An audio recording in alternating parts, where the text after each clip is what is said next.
Good evening. We are here because it is our deep passion and desire to see the rule and reign of Christ among the nations. God rules over the nations. That is why we're here. We long to see Christ indwell the hearts of men and women and children around the world, to see churches accelerated. And so that's why we're here. Welcome to the Visual Story Network Summit. We came up with a list of probably 60 what we considered either current innovators or early adapters from a variety of groups from around the world, from mission organizations, parachurch groups, and here you are. As of today, and I haven't done a head count, but we're expecting 55 executive level leaders from around the world to participate in our time together. The language in which the 21st century world communicates, we believe, is the language of visual story.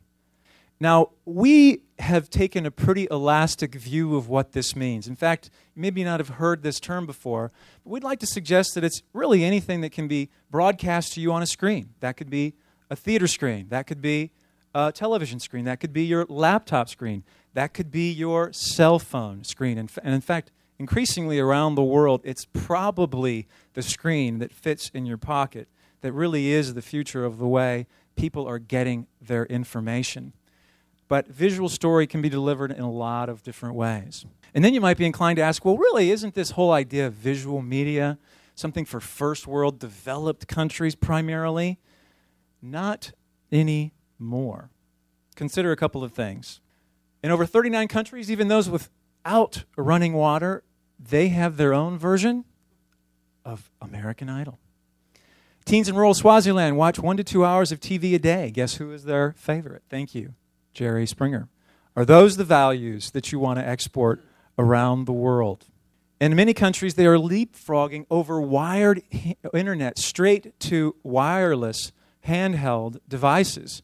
Consider that in Africa alone, just from 2000 to 2005, the number of cell phones jumped ninefold, from 15.5 million to 135 million. That's in Africa.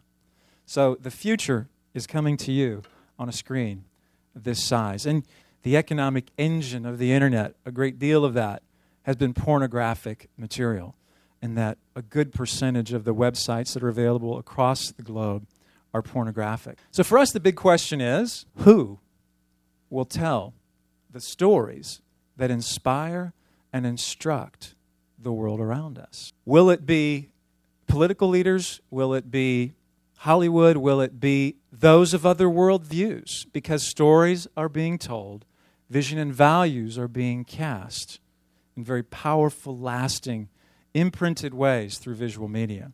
We believe that destiny of a generation hangs on our answer to that question. How well will we respond to this opportunity? And why story and why visual? Well, visual, as you know, it's just an extremely powerful sense of perception. Something that goes in through the eye gate, gets imprinted on our mind, and to a certain extent gets imprinted on our souls. And then story. Why story? Well, story is a part of our DNA. God has hardwired us to love story. I think every culture loves story. We get information through the eye gate. It works its way down to our heart. We associate with characters, identify with characters in that story. And at that moment, we find ourselves wanting to be like one or more of those characters. And essentially, we give that story permission to influence our vision and our value. We are not the only ones who are telling our story. Not only are there lots of other stories being told, but now we have others telling our story on our behalf. There are, just in America alone, increasing numbers of higher academic institutions that are granting degrees in this whole realm of visual story, media production, film, cinematography. You have Christian satellite television available in just about every country in the world. The Jesus film, The Hope Giver, being used to reach hundreds of millions around the world. Many other examples could be cited. Many of us are aware of the Facing the Giant story. And David Nixon, where are you? Just raise your hand for a second. And I saw your... There you are. David was the producer on that, and Narnia just released. The Caspian came out this weekend, did very well at the box office, 56 million. There's movements of local indigenous visual story usage. Let's not get too excited. Let's not pat ourselves on the back for too long, because the opportunity and the need remain daunting. For 1,500 years, you can make a case that the church has done a good job of communicating through the platform of preaching. We did a great job when the print press came along and really accelerated our ability to communicate through printing. And now we want to make the case for the idea of portray. Can we effectively portray Christ and his kingdom in a way that really engages and draws people to himself? Paul Eshelman, the founder of the Jesus Film, said it this way: visual story must penetrate. Everything we do in Christian missions, the success of the expansion of the church, will hinge on how well we personally demonstrate and visually portray who Jesus is and what impact he can have in our lives. So we believe that it's impossible to fulfill the Great Commission unless we learn to speak more effectively the language of visual story. We long to engage the world with Jesus in Scripture by being a catalyst to a global visual story movement, by awakening, unifying, and equipping God's people. Here's what we want to encourage you to do and to be. We brought you here because you're an innovator.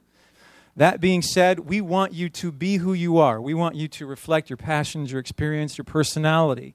We want you to contribute. This is a working group. Don't hold back. You all have projects that you're involved with that are the best projects that have ever been conceived and are in pre-production right now. There's 30 of them in the room. So feel free to be who you are. Really, this is about thinking bigger and beyond what we are presently doing.